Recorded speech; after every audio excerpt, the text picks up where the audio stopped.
Good afternoon. I wanted to thank all of the members of the board for taking time today out of their busy schedules to participate in our business analysis pertaining to Google. The following presentation is brought to you by Franciele Carraro, Kelsi Pannepacker, Michael Graeff, Thomas Sost, and Luke Hawk. Before we get into the details of our analysis, I would like to take this opportunity to give you an overview of Google as a company. Google was founded in 1999 by Sergey Brin and Larry Page. Both were Stanford graduate students who were trying to tackle the problem of websites returning irrelevant listings due to the exploitation of search algorithms. Their efforts led to the development of Google. 1 year after Google was first launched, it had surpassed all competition in regard to web page index, and Google replaced Inktomi as Yahoo's search engine. By mid-2001, Google was the 9th largest U.S. website, which is impressive being that they had spent nothing on marketing. At this time, Google was experiencing 24.5 million viewers per month. The former executive of Novell and Sun Microsystems, Eric Schmidt, joined Google in becoming CEO in March of 2001. At that time, Brin and Page became President of Technology and President of Products. After strong management resistance, in April 2004, Google announced plans for an IPO, which would provide liquidity to investors and holding options to employees. By 2009, Google's market share was booming. They had exceeded 90% of search engines in France, Germany, Spain, Switzerland, and the UK. They had also exceeded 65% in the US. Additional growth was evidenced by an $85 market share in 2004, which jumped to more than $570 just 10 years later in 2014. This gave Google a $390 billion market value. The early years of Google was filled with substantial growth and development, with lots of rapid expansion in the company's first 15 years. Examples will be discussed shortly. Larry Page referred to Google as not a conventional company, and they're not having any intentions in becoming one. He notes 3 main aspects of Google, setting them apart from others. The first is governance. Google had a dual-class equity structure for IPO, which is unusual for technology companies. This structure aimed to develop a corporate strategy designed for stability and longevity. The second is corporate values. Google believes strongly in the motto, "Don't be evil." In essence, this means that Google follows specific procedures which do not compromise search results, and they do not allow for anyone to buy better ranks. Google also believes that technology matters. They utilize custom-designed, low-cost Linux-based servers, estimating 1 million servers running by 2007. Google also believed in making their own rules. Google refused to smooth earnings or provide earnings guidance to Wall Street analysts. Also, IPO shares were auctioned rather than allocating them. The third aspect setting Google apart is unconventional innovation. Engineers spent 20% of their time working on pre-chosen projects. This flexibility led to Gmail and Google News being developed. Engineers also worked in small groups of 3 to 5, keeping it small to cut out middle management. Google enforced a 70-20-10 rule. 70% of engineers' time was spent on core business, 20% on projects that extended the core, and 10% spent on fundamentally new business. Google's successes did not occur without some growing pains. They encountered issues with advertisers, publishers, and users. Advertisers complained of improper charges, claiming that false clicks were occurring and their ads were showing up on sites which they did not approve. Additionally, online publishers stated that Google used their content without permission, which led to online news and review sites posting negative feedback. Users also complained in regard to privacy concerns.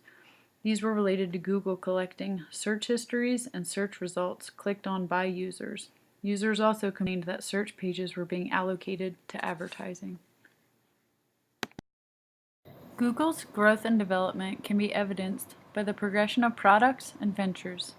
When Google was first founded in 1999, it consisted of a search engine, web browsing only, and paid listings. Frugal was launched in 2002, which was a product search service. In 2004, Google added personalized search in Gmail, which competed at that time closely with Yahoo and Hotmail, offering 1 GB of free email storage space. Google Maps was introduced in 2005, first without ads, but paid listings were added shortly after it was first launched. 2006 to 2012 included the acquisition of YouTube and the development of Google Checkout, Android phone apps, Google Chrome, Google Books, and Google Play. In 2014, Google Glass was introduced, which is a head-mounted web display system within a user's eyeglasses. Google's main competition over the years have been Microsoft and Yahoo in regard to search engines. These two companies partnered in 2009, placing Microsoft ads on Yahoo's result page. eBay and Amazon are competitors to Google in regard to shopping and online transactions. Apple is also another competitor of Google. Apple did use Google Maps until Apple released iOS 6 in 2012, replacing it with their own product, Apple Maps. The future direction of Google can go one of two ways: superior searching and targeted advertising, which will keep people on their current direction and focus of distinctive competence and market advantage. Another direction that Google could go is brand expansion and entering new areas by expanding into a full portal or expanding upon already established programs by facilitating additional functions within them. Despite the growth direction Google chooses to go, their overall goal will continue to be making the world's information useful and accessible to all people. Google's corporate and business level strategy opportunities. At the corporate level strategy, Google should make information accessible through diversification. Google, as a multinational technology company specializing in internet-related services and products, must keep innovation and launching new products and technologies. Diversification is the key to success. At the business level strategy, Google has to expand strategies to target mobile users. People are spending more time on mobile devices than ever, and it keeps on growing. Google should have even stronger presence in this space by improving the already existent apps and launching new ones. Google should increase physical presence. Google has been developing several products such as Google Glass, Google self-driving cars, and even planned a space elevator. The increase in physical presence would be great for their brand, and it would make the brand even stronger. Google also should keep improving the search engine and advertising capabilities. Since Google started as a search engine with paid listing, it has evolved and increased its business over the time. As the search engine and the advertising capabilities are the core of the business, Google must keep up with the winning strategy by evolving according to the market needs and beyond. To analyze the external environment, we're using the PEST model, which is broken into four components: political, economic, sociocultural, and technological. External environments are measured by forces both positive and negative. The positive forces are referred to as opportunities, and the negative are threats. For opportunities, we've identified consumers shifting from desktop web search to utilizing apps to search on mobile devices. Google has positioned themselves strongly in this arena by developing an entire suite of apps that runs on multiple kinds of smartphones. These include Google Now, Google Search, Maps, Drive, Calendar, Gmail, News, Google Plus, Photos, and their own OS, Android. The threats we've identified include pressure from lawsuits, both copyright infringement and antitrust. Copyright lawsuits have alleged Google infringed copyrights due to videos hosted on YouTube without the permission of the rights holders. Google also has ongoing litigation around the digital versions of thousands of books they've uploaded to make them searchable. Authors claim that the books are in copyright and they're not fair use. In 2008, Google looked to advertise on Yahoo search results, but the U.S. Department of Justice informed them that they'd file antitrust lawsuits to block it, so that was never acted on.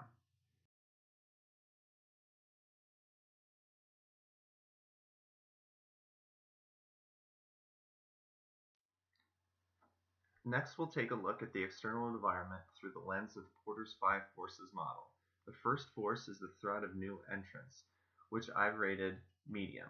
It's feasible that a company could create a website with search algorithm and sell advertisements. The marketing effort to gain users and advertisers could be very costly and may not pan out. And meeting regulatory obligations could be challenging considering the amount of lawsuits we've seen Google deal with. Next, bargaining power of buyers, rated low medium. The buyers are the advertisers. If advertisers are unhappy or their concerns are not addressed, they have the ability to use a different ad service like the ones provided by Microsoft Ad Center. But the issue is that Google reaches the most customers in the US. They hold 67% of searches. Bing, the closest rival, holds around 19%. And outside the US, Google's share of search queries is 90%. So if advertisers want to reach the majority of the internet, they're stuck advertising on Google. Next, bargaining power of suppliers, rated low. Because internet ad software is a digital product, there are not physical components that are supplied to them. But the banner ads do appear on websites. The operators of those websites are paid for the traffic they display ads to and for the ads that are clicked on. They have a low bargaining power because individual websites do not account for enough revenue to affect Google. And individual sites will find it challenging to pit companies against one another.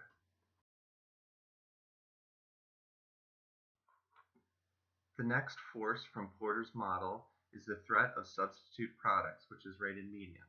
The most significant substitute comes from shopping search sites like Amazon or eBay. Shopping decisions are made by utilizing these shopping sites instead of going to a standard search engine like Google. This takes away the ad revenue from the search sites and the ability to direct consumers to their advertiser's site. The last force is the intensity of rivalry among competitors, which is rated high. Google battles on several fronts. For general search, there's Microsoft Bing, shopping search, eBay and Amazon, computer operating systems, there's Apple's iOS and Microsoft Windows, advertising services, Microsoft Ad Center, advertising on Facebook. For smartphones, Apple iPhone and Microsoft Windows Phone, and for social networks, there's Facebook. Now let us look at the internal environment. First, we'll look at the strengths, followed by the weaknesses. One of the first strengths is leadership. Larry Page, Eric Schmidt, Sergey Brin all provided valuable insight for Google. One of the key aspects that they stressed in their initial public offering was different voting powers for the different classes of stock. Basically, they wanted control. With their voting power, they would have over 80% control of all votes of stock. This would allow them to maintain control of the company's strategy rather than shareholders or investors second guessing. They stress this for the importance of the long-term view and growth, both money and for the company and shareholders. And corporate culture is the second strength. Basically, they want to getting the most out of knowledgeable workers. Larry Page said this quote, "We don't just want you to have a great job, we want you to have a great life. We provide you with everything you need to be productive and happy on and off the court." So what this does is it attracts top-notch employees that are looking for this balance of work life, but also feel the importance of working at Google and helping the company, but also helping them outside of work. Also, part of the corporate culture is this 70-20-10, which is 70% of your work should be spent towards the core, while 20% should be spent assisting core products, and 10% should be spent on personal interests. What this does is it encourages creativity Pursuing your own creativity as employees, Google believes will help with motivation. So if we look at the third strength from the internal environment, it's corporate philosophy. Their main philosophy is focus on the user and all else will follow. They state that it's best to do one thing really, really well than focus on a ton of other aspects and not do them really well. And this is why Google has become such a good search engine. And part of their corporate culture is their organizational structure. They focus on small teams and without middle management. What this does is it allows employees to work in small teams of 3 to 5 on projects that are assigned to them. But it also allows, for hundreds of different projects to occur throughout the company without middle management distracting the groups. Another strength is products. Google is diversifying its platform for this search engine from desktop, mobile, web, hardware, to really reach more users. Now, in looking at the weaknesses from the internal environment, there's really one main significant weakness that we see as a group, and that's the portion of revenue related to their online advertising. Some reports have stated that over 85% of their revenue comes from online advertising. With the decline in margins for online advertising, new product lines and acquisitions will be needed to keep the growth necessary for Google. They did acquire Motorola and joined the mobile industries, but like that, other acquisitions will be needed in the future to sustain that growth. So along the lines with revenue, many of the other product lines that Google has introduced have not become profitable. For instance, their driverless cars that they're attempting to create, that there's no revenue coming in for the company, and they're really just cash cows. So for us, the final weakness that we see from an internal environment perspective is the litigation over patents and intellectual property. We will touch on this as a threat as well from the external environment. What we see from an internal environment is maybe the education throughout the company could be lacking. Maybe better awareness and education to the developers throughout the company would help mitigate some of those litigation costs.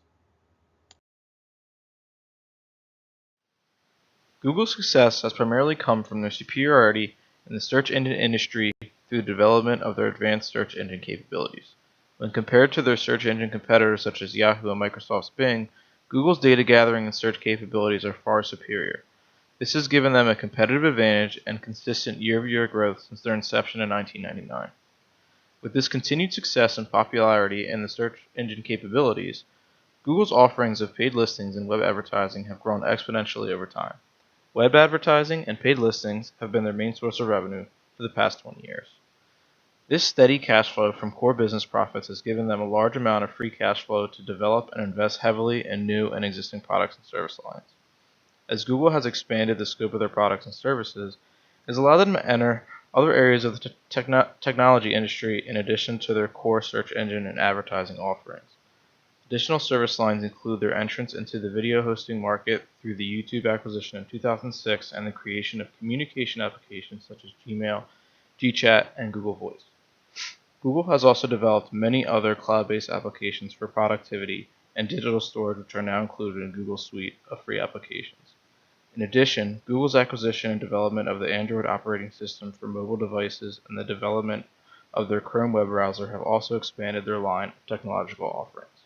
Google has also entered the hardware and device market of the technology industry with the release of their smartphones, tablets, thin clients, and other devices. Google also has a very unique company structure. The company is publicly owned, but due to a dual class share structure, the CEO and the two founders of the company own 1/3 of the shares but hold 80% of the votes. This has allowed Google's top management to avoid hostile takeovers while also leading the company in the direction of their choosing. This structure has encouraged strategic risk-taking and has led to the unique and innovative corporate and business-level strategies Google has implemented. Since Google has such a diversified line of products and services, they also have many large competitors for most of their product and service offerings, including technological giants such as Yahoo, Microsoft, eBay, Apple, and Amazon. As Google enters new markets and service lines, this long list of large competitors will continue to grow.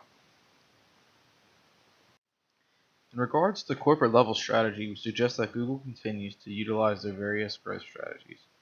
Google has taken a concentration strategy by continuing to innovate and improve their search engine solutions and to increase their main source of income, which is derived from web-based advertising. We suggest that they continue to improve on this service line in order to maintain the large amounts of free cash flow to invest in other products and service lines. Google has recently taken an integration strategy by utilizing vertical backward integration.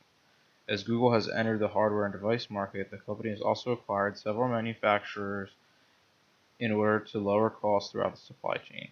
We recommend that Google continues this strategy and also consider the possibility of acquiring distribution and retail companies in order to implement vertical forward integration to further lower costs throughout their existing supply chain. Being in the technology industry, Google has utilized an intensive product development strategy through significant expenditures in research and development in order to gain a competitive advantage or at least keep pace with competitors in their various industries. Google uses a 70-20-10 policy, in which 70% of resources are used for core business functions, 20% of resources are used on projects that extend the core business functions, and 10% which is spent on fundamentally new businesses. We recommend that Google continues this practice in the future in order to properly balance investment in both current and future product lines. Google is currently practicing a related diversification strategy, as most, if not all, their products and services are in the technology industry. We recommend that Google continues to expand into new and existing markets in the technology industry in order to continue the successful growth of the company. However, we also recommend that Google consider expanding into unrelated markets such as entertainment or online retail and delivery. Implementing unrelated diversification will allow Google to eliminate the inherent risk associated with operating entirely in one industry. In regards to business level strategies, we recommend that Google continues to utilize a differentiation strategy by continuing to offer superior search engine capabilities and advertising opportunities for their clients. In addition, we recommend that Google continues to expand its network of Google Fiber, which offers the fastest internet connection speeds ever with speeds of up to 1 gigabyte per second. We also recommend that Google continues to differentiate themselves with expanding the lines of innovative communication and productivity applications and unique devices. Another business level strategy Google has implemented is a cost leadership strategy. Google's offerings of smartphones, devices, and even virtual reality headsets are priced less than those of Apple, Samsung, and other large competitors. Also, most of Google's applications are free for personal use, and a small fee is charged per user for enterprise use. However, fees do increase as storage per user increases, but Google offers many reasonable price options. We recommend that Google continues to utilize this cost leadership strategy. So what should Google do next? Primarily, we recommend that Google continues to develop and improve their search engine and advertising capabilities. This core aspect of their business has created the large and successful company they have become to be and will give them the cash flow and opportunities to invest in the future. We also recommend for Google to expand their mobile search capabilities and their Google Fiber network. We feel that the continuing development and implementation of these two items will allow Google to gain a competitive advantage over their rivals in the future. A major opportunity for Google is to expand into other markets for services and products. We recommend that they continue their related diversification strategy within the technology industry by utilizing existing synergies and economies of scale. A major opportunity for this would be to enter the data analytics industry, which is growing rapidly and which Google would already have an advantage with their complex algorithms and search capabilities. We also recommend that Google begins to diversify in unrelated industries and markets in order to eliminate the risks associated with being primarily invested in one industry. Google can successfully expand into these markets by utilizing their existing presence and influence throughout the world, and could even continue their expansion into international markets. Google can also expand vertically by acquiring members of their existing supply chains in order to further integrate business processes in order to create synergies and continue to offer low-cost options to their customers. Most importantly, we recommend that Google properly manages this growth utilizing strategic control and corporate governance. By continuously monitoring and correcting their growth strategy and performance, utilizing strategic control will allow Google to grow at a sustainable and controlled rate that will lead to the continuation of their already successful growth. Key takeaways. Google has ample profit and free cash flow due to its core business, which is the search engine and advertising capabilities. This solid structure gives wings for Google to fly further. It allows Google to penetrate in different markets, launch new products, and most importantly, invest in development. The technology is a volatile and competitive market. Google's formula has proven to be successful over more than a decade. It is one of the most admired companies.